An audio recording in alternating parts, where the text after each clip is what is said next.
Hey everyone, doing some combining today. First combining of the season.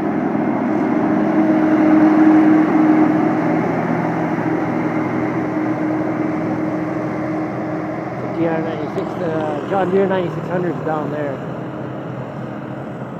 Just sunset now. It's 8:30. Yeah, this stuff is really dusty. Really dusty.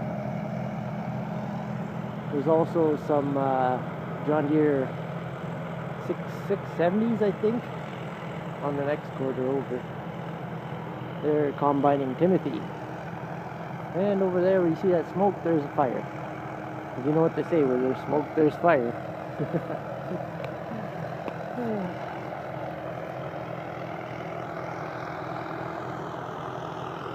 Got the gray truck there, ready to dump. And there comes Ma and Pa. Anyways, thanks for watching. We'll have some more video later on.